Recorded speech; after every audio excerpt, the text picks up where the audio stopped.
so cold, sleep is nice, so tired, my eyes fight, they just wanna close back up tight. Get up, hoodie on, hard work at the crack of dawn. This life ain't for the weak ones, no, this life pure only for the strong. Feeling slow, shake it off, don't got time for negative thoughts. Red sight, got the dot, shoot my shot, I want the top. Never lost, got my plot, know my story, I know my boss. I will fight against the clock, time's a limited gift from God.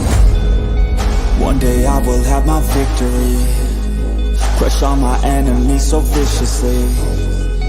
Work so hard my hands are blistering, and they will carve.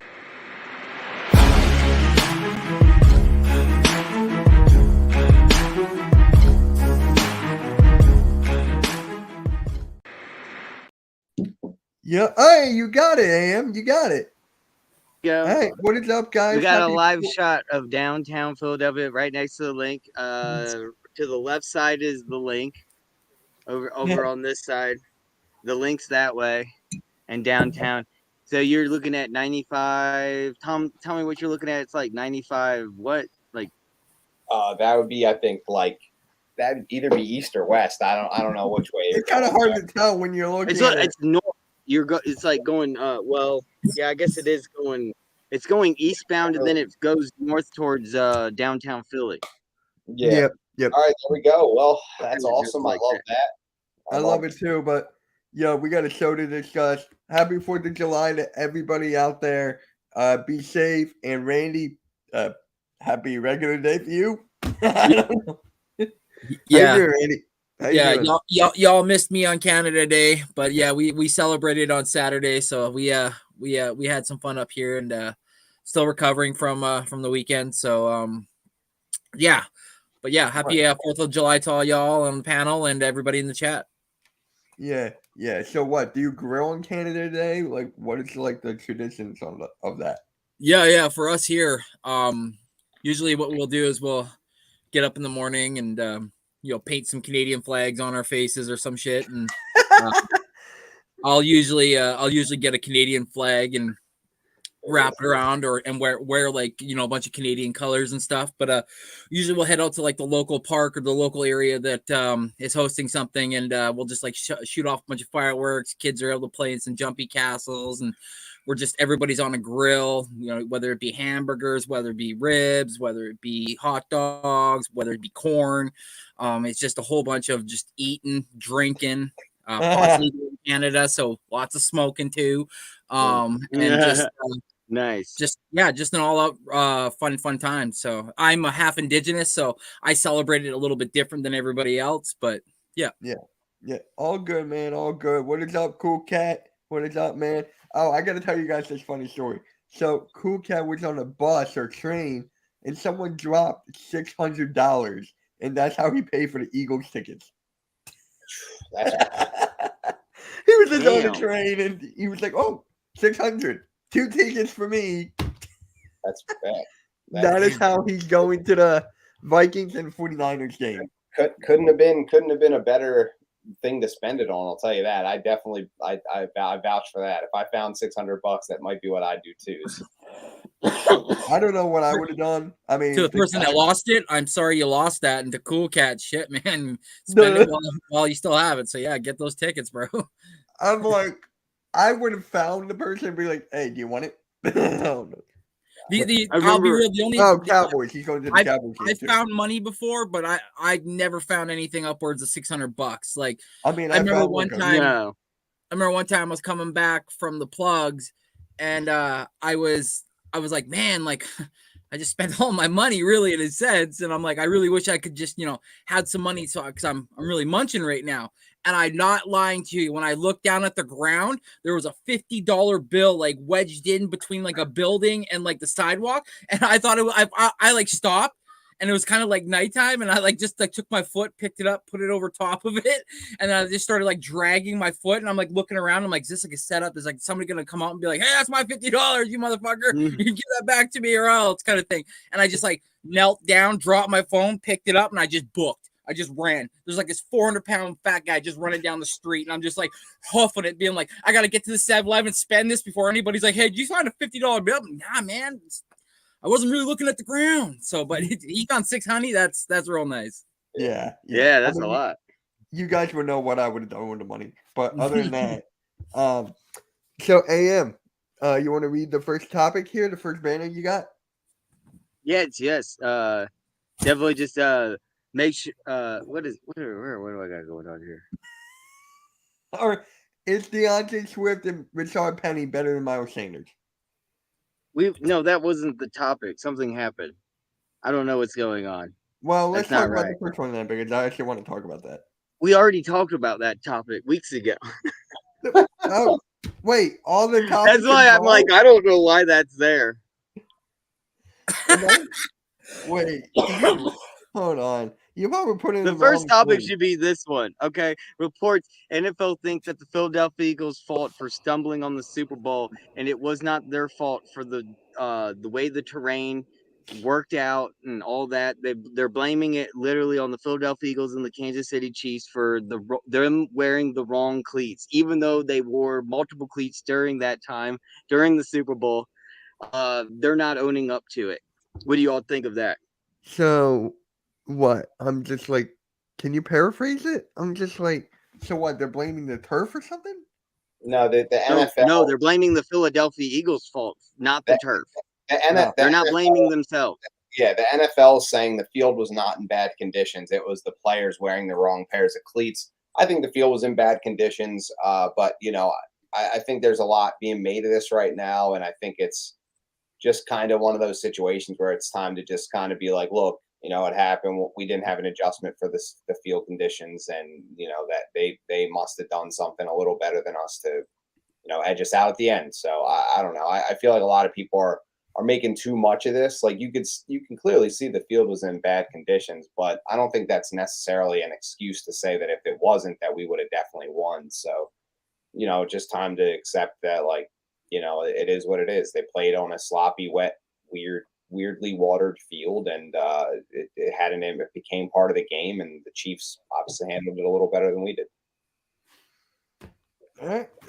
Randy, you got Yeah, like a second exactly what Tom said. I mean, it was even reported too that the NFL said that the Eagles wore the wrong cleats. Well, the Eagles training staff said that they came out in the second half and it changed everything up. So it wasn't like there was like a clear advantage for both sides. I mean, like Tom hit it on the head. We're gonna, if this is what we're gonna pick out of that game as to what the issue was, you're picking at the wrong issues. I mean, both teams had to play on that. Both teams had their defenses working for or against opposing sides. So in the end, we lost.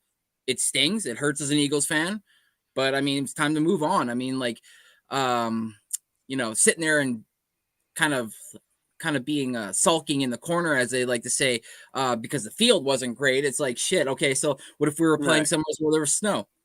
So now, and I know that they would never do that, or if it happened to rain or whatever, but the case, like, their circumstances always work out and they always play out, but it always seems like, not always, but it always, whenever there's a case like this, someone's got to pick something and they got to hope that sticks, and that's what the excuse was. And I'm with Tom. In the end, I'm just with Tom. AM, what do you think, Mitch? No, AM, you got Oh, me? I honestly, I think that it would have been better for the NFL just to own up and said, it looked like that there's something wrong. We're going to investigate it. We're going to figure out, and if there's something wrong, we'll work towards next year making it better. And then instead of just putting the blame on the Chiefs and the Eagles players after multiple people, and it's funny because the last time I checked, if I was somebody as like an Eagles player, I'd be like, were you on the field? Did you witness? Were you out there during the Super Bowl making, hooch catches and $1 million catches out there for a championship? I don't think so. Who are you to justify that? Because I was on the field and I can say that it was slippery. That's all I'm saying, is just, why didn't they go with that route instead of just saying, not even admitting to it, just saying, look, we'll investigate it.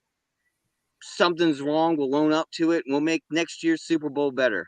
Yeah, instead of going on the route that they did. That's all I'm trying to say, is I think that they went about it the complete wrong way. Yeah, that's because the NFL. completely That's because negative. the NFL thinks they're perfect, and they would never admit defaults. Because if you're admitting defaults, you're admitting defeat, and they never will be the ones who want to admit defeat, especially in a situation like that. In the grander stage, the biggest stage of them all, the Super Bowl, your big hoorah, you know, the thing that a lot of people spend most of their money on, and so I personally think that's why they didn't do like that further. Also you look at who's running the place too as well. So but I agree with your statement as well. Exactly. But for Eagles fans to say that like we were at a better or at a disadvantage versus the Kansas City Chiefs. I mean, shit, Chiefs were getting home. Why couldn't the Eagles get home? So we both played on both sides of the field. So it is what it is. We lost, and it's time to move on. Yep. Yeah. I mean, I don't know too much about this, so I'm just like hearing it for the first time, and honestly, that's just crazy. I can't believe something like that actually happened. Yeah, crazy for me. So, yeah, the player said it was like trying to like get off and go on a slip and slide. That's what it kind of felt like. The paint never felt like it was dry. It felt especially like it was from Reddit. Yeah, he was one of the ones that we thought were going to get a lot of sacks on Mahomes, and he said he couldn't get a grip on the field. Changed shoes, I believe, twice, 3 times. Some players were changing more than twice on their shoes. They couldn't figure out what was going on. Yeah, so, it sucks, you know. But hey, week 1 against New England, the field's going to be just fine, and that's the next opponent. So there you go, Mac Jones, and win that game, and just keep rolling. Yeah. Can I go on to the next topic? Hold on. Speaking of New England, are they getting DeAndre Hopkins? Like, what's the deal with that? Yeah, there is rumors. You're not going to see that. You're not going to see that guy get signed for quite a couple weeks, I feel. And I haven't heard anything, so it sounds like that's just a rumor. Because the Patriots really wanted him, they would have grabbed him by now. Yeah, he wants a lot of money, and teams are like, oh, hold on there, brother. And they're just going to have a standoff until some team says, we need this guy. Let's go sign him to what he wants. Yeah, and Super Bowl contender teams right now already have wide receivers in stack that they're not going to be replaced. He'll have to sit the bench. We've talked about this already. Yeah, look, Dalvin Cook, Ezekiel, they're still out there. Nobody snagged them as well. So yeah, they're going to be guys that go to training camp because they're asking for money, and teams evaluate their roster before just giving a spot to a guy that's going to cost them a lot, and that's a veteran. So we'll see what happens. But yeah, those are training camp signings. Yeah. Yep. So, AM, is this the right one? No, this is the right one. Eagles running backs reveal as roster's weak link despite new additions, and this is coming from inside. That their own Philadelphia Eagle coaches think that their weak link right now is their running back situation. What do you guys got to say about that? You mean on the offensive side of the ball or the whole team? Running backs. No, running backs. Eagles running backs is revealed as roster's weak link despite new additions. So this is coming from the Eagles team. Inside coaching staff that are worried about the Eagles running back situation as their weak link. I think that has to fall on the fact that you look at the 2 free agents that we signed, or sorry, the one that we signed and then the person that we traded for, their seasons haven't really been about longevity. So I think if you're going to go and look at it, and the fact you lost Miles Sanders, who had a full complete season last year, and you brought back a Boston Scott and a Kenneth Gainwell, but they're really not as proven as the 2 gentlemen that we brought in. But like I said, their Achilles heel is that they haven't had as many games because they're always injured. So if you're going to look at it from a weakness to a strength standpoint, I would consider maybe the running back position. Yeah, because it's a big question mark. We're hoping that Swift will stay healthy, and we're hoping that Penny can as well. So, yeah. You just got to make sure that Boston Scott is good for the Giants games.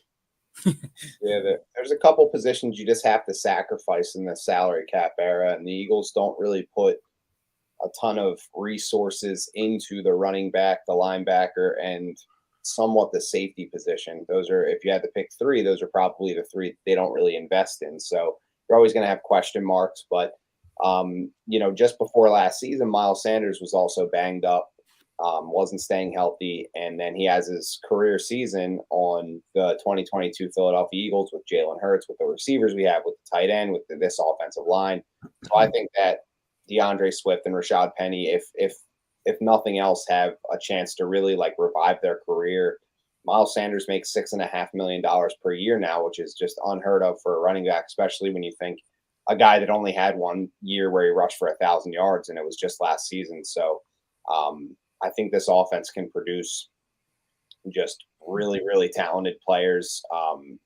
Even when they're not those like superstars, like DeAndre Swift, Rashad Penny, Miles Sanders, they're not like Adrian Peterson level talent, but in this offense, they can produce in a very, very strong way. So they just have to stay healthy, like Randy said. That's been their problem. And if you can stay healthy in this Eagles offense as a running back, you can have a Miles Sanders type breakout, 1,200 yards, and then DeAndre Swift on top of that catches about 50 plus balls a year on average, 52, I think it is. I was looking at it last night, and he's had a year where he caught over 60 passes. So I think that's going to be big for Jalen Hurts this year, is to use him as, instead of taking off running on a play where no one's open, is to throw the ball down low to DeAndre Swift. So if he can stay healthy, he can have one of those like 1,300, 1,400 yard total offense type seasons with getting in the end zone 10, 12 times behind this offensive line, the way they block in the red zone down close to the goal line, and especially inside the 10, inside the 5. So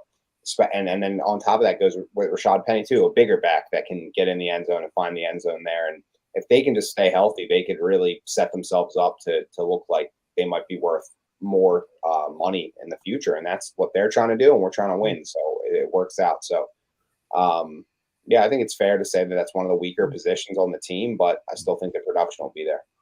Plus, too, you got to look at back when we won. Sorry, Mitch, but no, you're good. Look back when we won as well. When we had like Corey Clement, like Garrett Blount, like we had a stable of guys, but they were all different in their own sense. So like you could use Penny at the goal line because he's a bigger back and he can get in between those tackles and just help move with the offensive line. But when you're starting out, you probably want to use a Swift. So like when you're in a third and like let's say 7 or 6 or something like that, check it down to him and he can get those yak yards. Because I agree 100% with you. I actually.